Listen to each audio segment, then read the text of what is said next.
istruttore.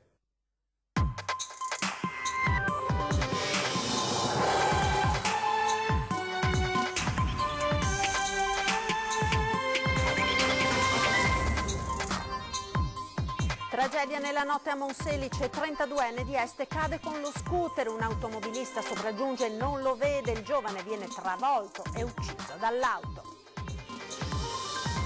Furti in casa e poi boom di truffe negli ultimi giorni, vittime dei malviventi, soprattutto gli anziani, gli ultimi casi nella Marca e nel Padovano.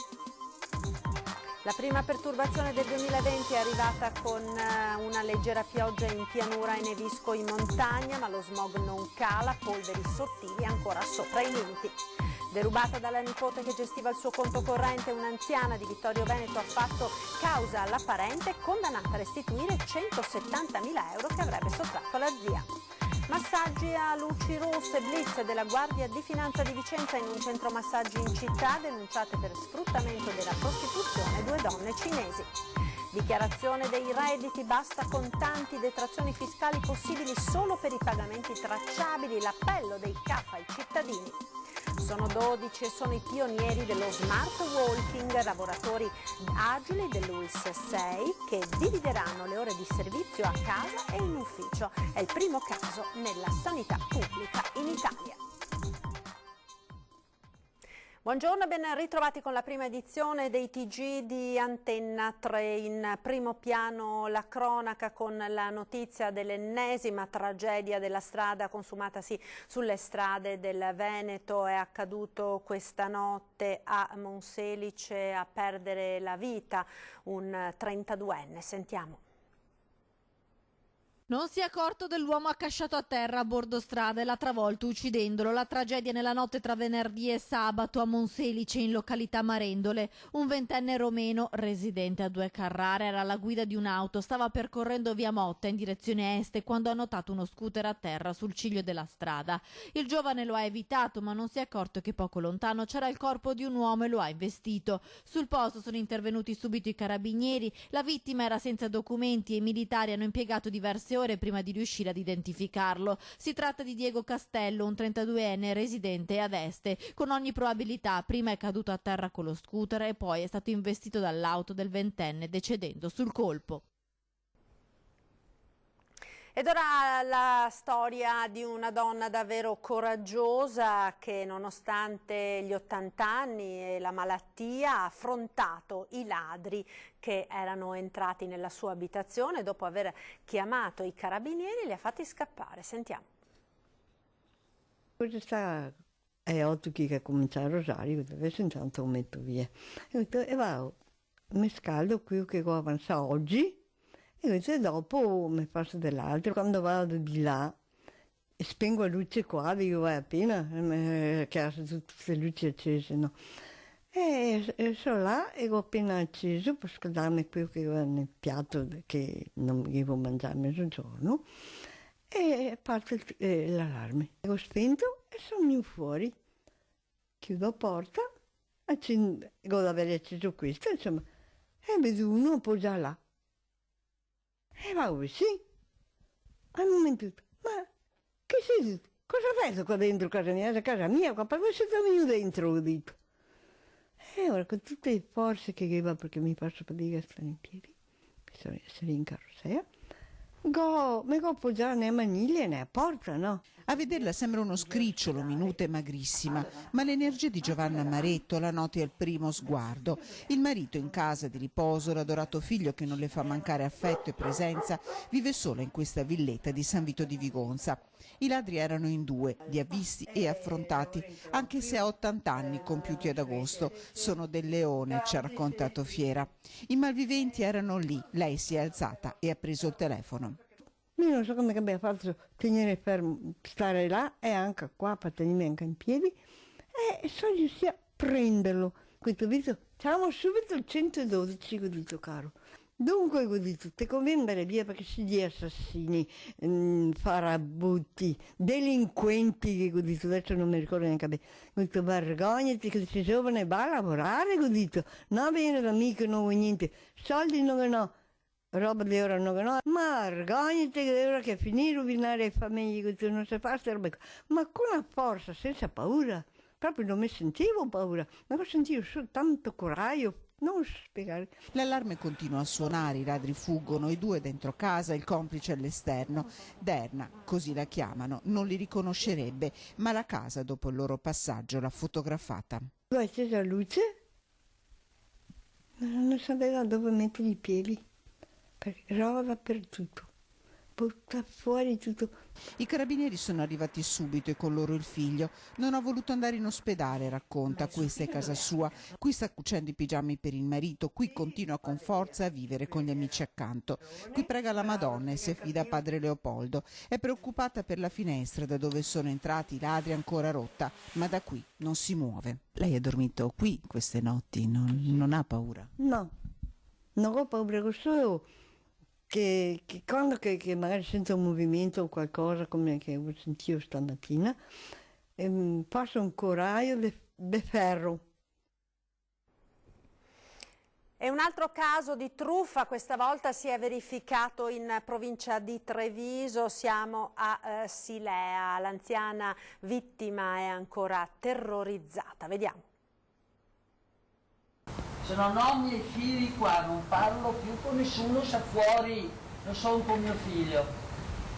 Ha preso tanta paura, signora? Da morire, una cosa che devo morire. È ancora terrorizzata e non vuole più aprire a nessuno, l'85enne vittima dell'ennesima truffa ai danni di anziani, e così racconta quanto successo al microfono di Nicola Marcato, trincerandosi dietro la grata della finestra. Siamo a Silea, a 2 passi dal municipio. Alla porta della villetta si è presentato l'altra mattina un sedicente tecnico dell'acquedotto che chiede di entrare in casa per verificare un guasto alla rete idrica. La donna lo fa entrare, a questo punto il tecnico contatta al telefono un finto collega per aiutarlo, dice, a sistemare il guasto, e così poco dopo nell'abitazione dell'anziana si presentano altre 2 persone. Il finto collega del tecnico accompagnato, per rendere ancora più credibile l'imbroglio, da un vigile urbano con tanto di divisa, ovviamente anch'egli un impostore. Ha detto che saltava la casa,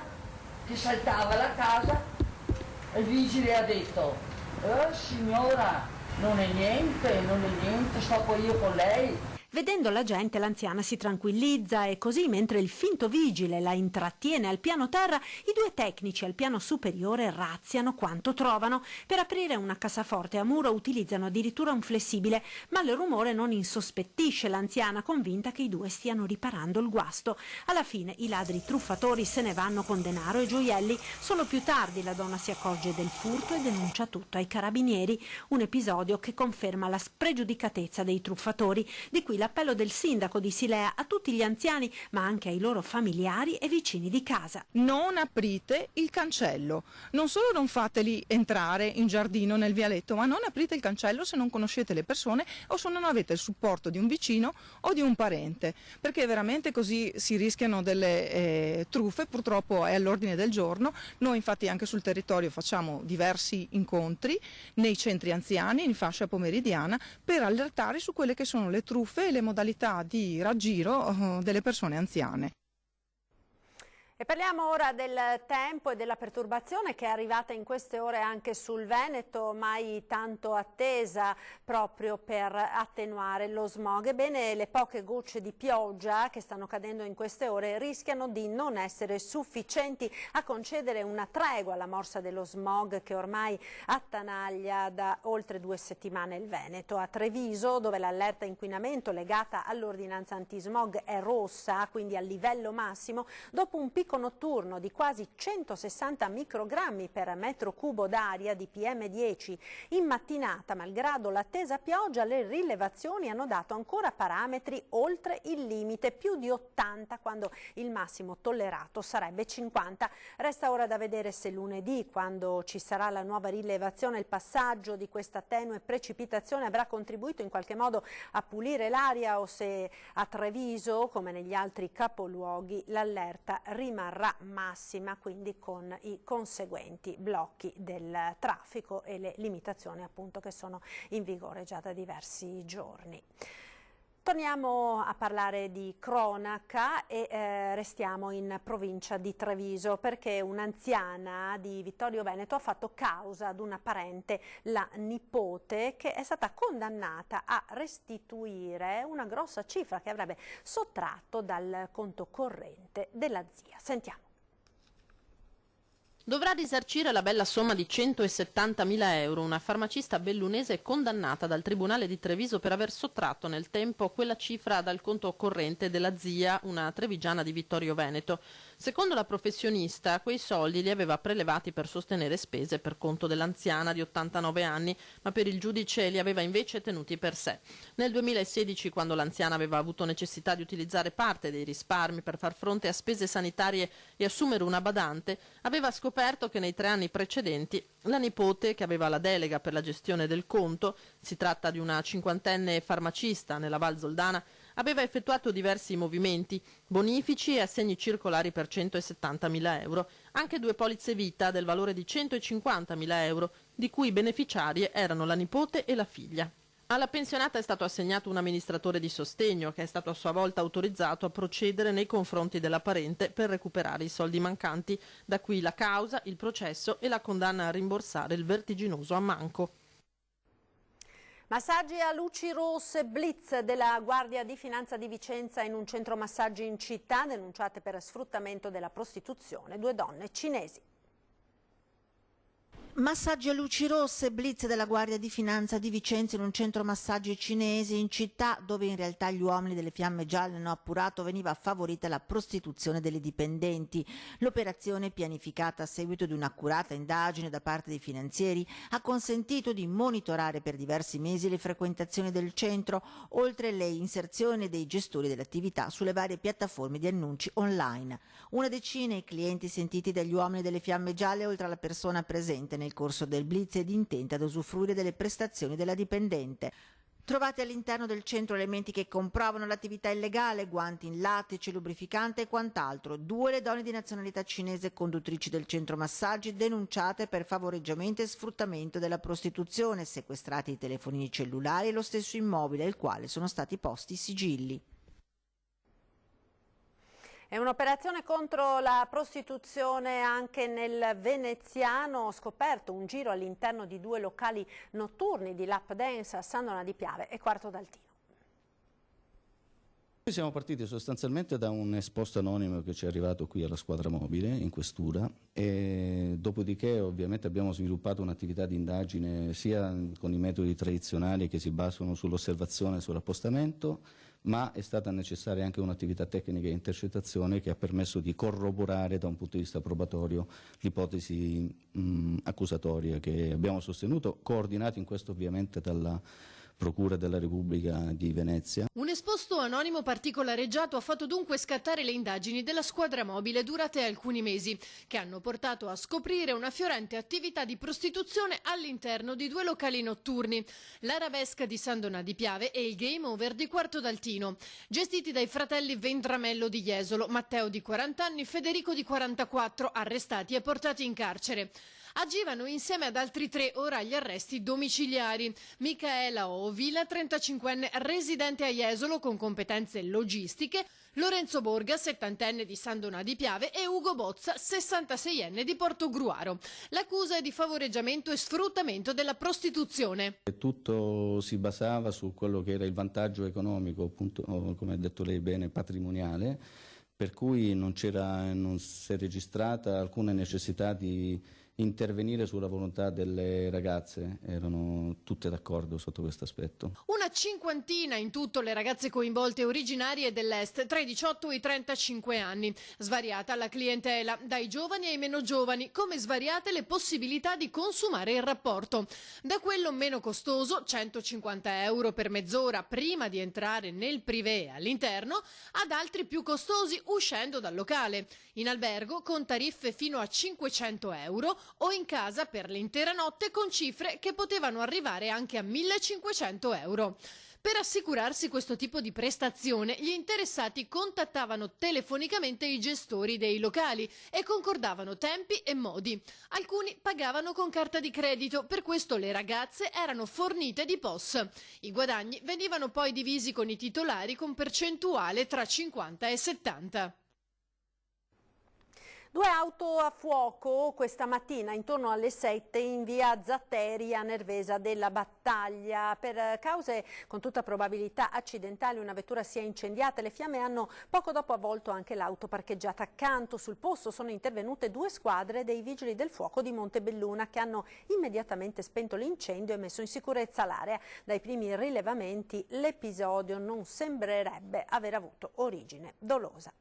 E torniamo ora a parlare di dichiarazione dei redditi, perché a partire dal 1° di gennaio si potranno portare in detrazione solo le spese sostenute, pagate con sistemi tracciabili, quindi bancomat, bonifici. Vediamo quindi quali sono queste spese e perché. Il servizio. Contribuenti, informatevi e alla svelta. Chi presenta abitualmente il modello 730 o il modello redditi deve prestare attenzione alle cosiddette spese detraibili.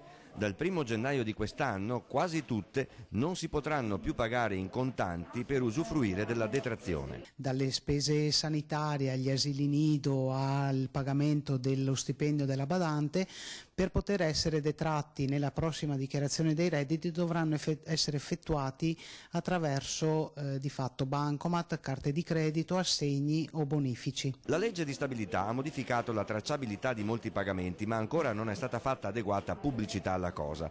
Tra le spese che hanno l'obbligo di pagamento tracciabile per usufruire della detrazione IRPEF ci sono anche quelle per lo sport dei figli, le assicurazioni vita, gli abbonamenti al trasporto pubblico, l'affitto per studenti fuori sede, le visite mediche e i ricoveri in privato e per il dentista non convenzionato, con qualche eccezione per fortuna. Lo scontrino della farmacia per l'acquisto di farmaci o visite mediche effettuate presso strutture sanitarie o convenzionate con la struttura sanitaria potranno continuare ad essere pagate in contanti. Il CAF CGIL sta inviando 100.000 sms ai suoi clienti. Il cittadino contribuente dovrà anche controllare che sulla fattura, la ricevuta o lo scontrino ci sia scritto il metodo di pagamento tracciabile usato.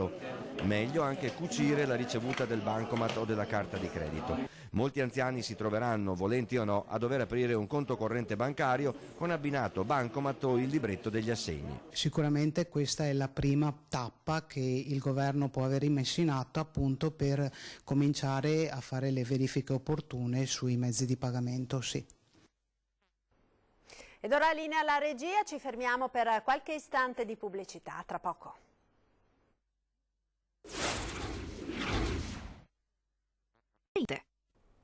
Ed eccoci nuovamente in studio con la prima edizione dei nostri telegiornali. Un nuovo algoritmo per prevenire le alluvioni e i danni da essi provocati è quello messo a punto dalla Regione del Veneto. Se ne è parlato ieri sera a 20:10, ospite di Ferdinando Avarino, l'assessore regionale alla protezione civile Giampaolo Bottaccin. Sentiamo un estratto della trasmissione.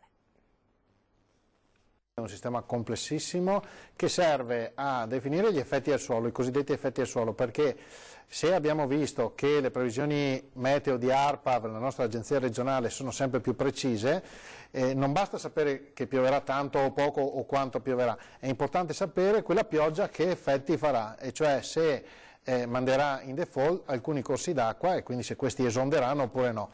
Questo per anticipare con un adeguato lasso di tempo, 72 ore, eventuali procedure di evacuazione, speriamo che non accada mai, e questo sistema di previsione unito agli interventi che stiamo facendo sui principali corsi d'acqua di appunto prevenzione, quindi bacini di laminazione, consolidamenti arginari, garantisce una miglior sicurezza per tutti i cittadini del Veneto. Questo serve anche per garantire il corretto funzionamento dei bacini di laminazione.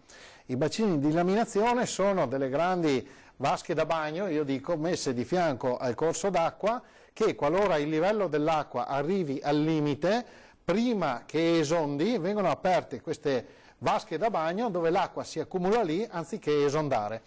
ne stiamo facendo diversi, ne abbiamo 10 fra realizzati in costruzione, prevalentemente nel bacino del Brenta a Bacchiglione, ma contiamo di farne anche negli altri corsi d'acqua. Ecco. Stanno per partire gli interventi sul ovviamente tratto veneto dell'Ivenza, stiamo ragionando col Friuli Venezia Giulia per un intervento, in questo caso da parte loro, sul tagliamento, e stiamo per avviare la progettazione di un bacino di laminazione lungo il Piave.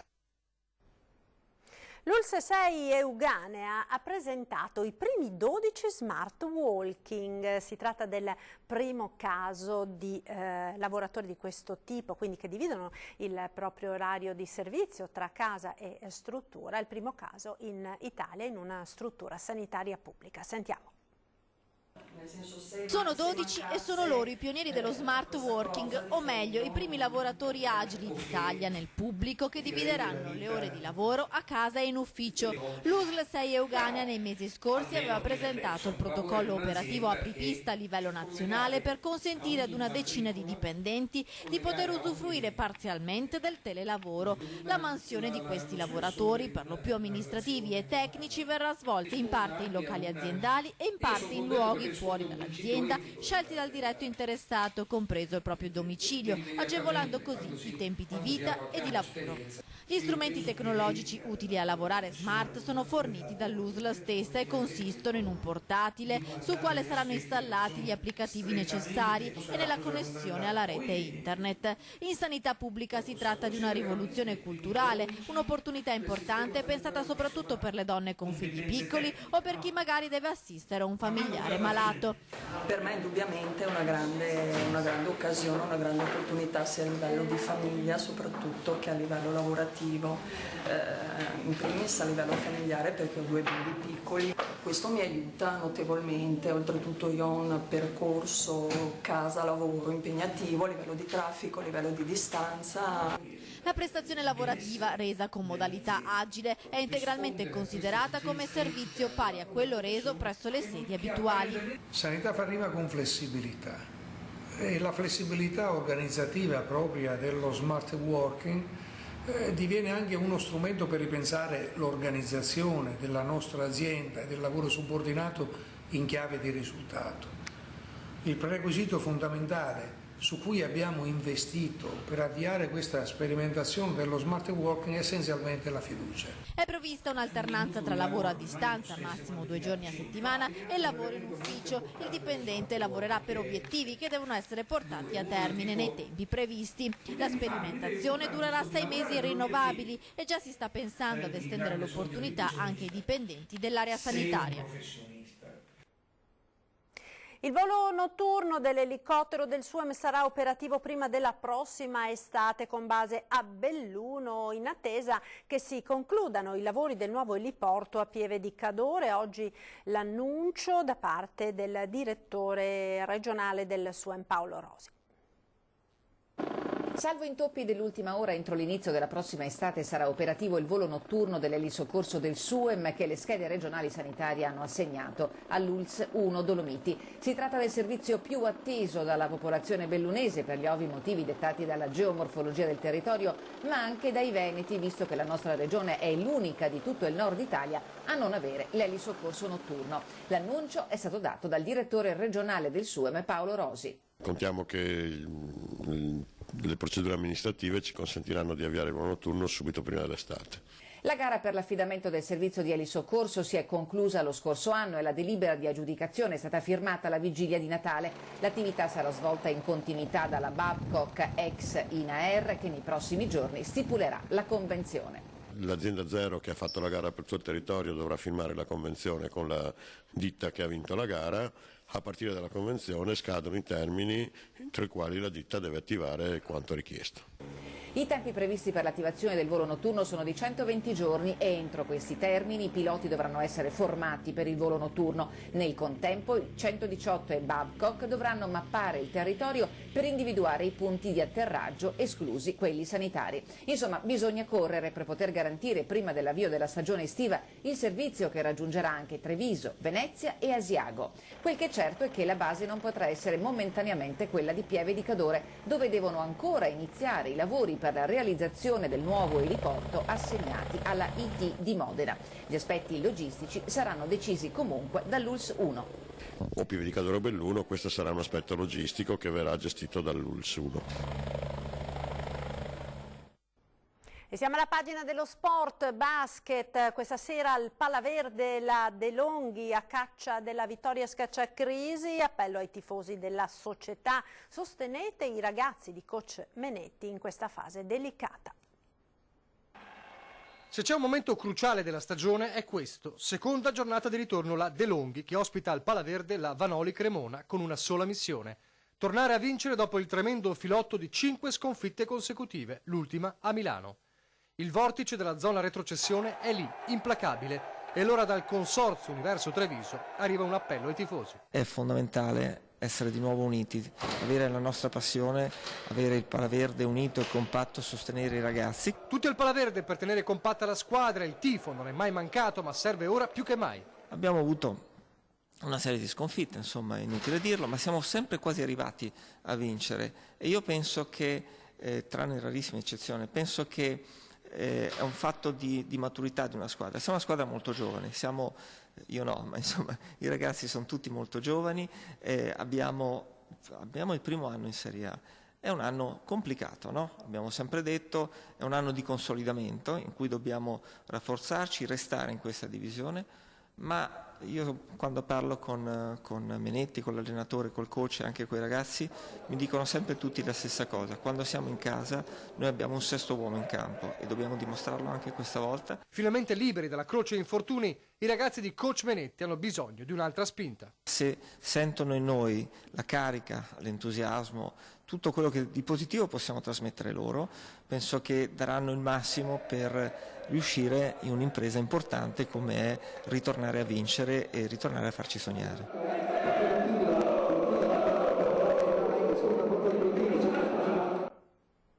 Ed era questo l'ultimo servizio, grazie per essere stati con noi, come sempre vi lascio alle previsioni del tempo per le prossime ore. A tutti un buon pomeriggio, arrivederci.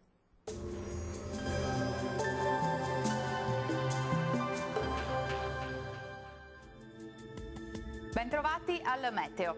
Arriva la prima attesa perturbazione del 2020, pioggia dunque sulle nostre regioni, seguita anche da un'irruzione di aria fredda. Il dettaglio della giornata di sabato. Sul Veneto cambia decisamente il tempo, sarà infatti una giornata all'insegna delle precipitazioni che si spera possano portare un miglioramento della qualità dell'aria. Fenomeni localmente intensi in mattinata, la situazione però andrà via via migliorando in serata. Neve sulle Alpi a 500-800 metri. Lieve calo termico con temperature minime fino a -2 gradi, massime tra 2 e 7 gradi. Ci spostiamo ora sul Friuli Venezia Giulia, qui avremo condizioni di maltempo con rovesci diffusi, localmente anche di moderata intensità. Temperature minime tra 2 e 6 gradi, massime sui 6-8 gradi circa. Uno sguardo infine al Trentino Alto Adige, le piogge saranno più insistenti al mattino, dal pomeriggio fenomeni in via di cessazione. Temperature minime sotto zero, massime sui 3 gradi. Dal meteo di Antenna 3 per ora è tutto, grazie per l'attenzione e arrivederci.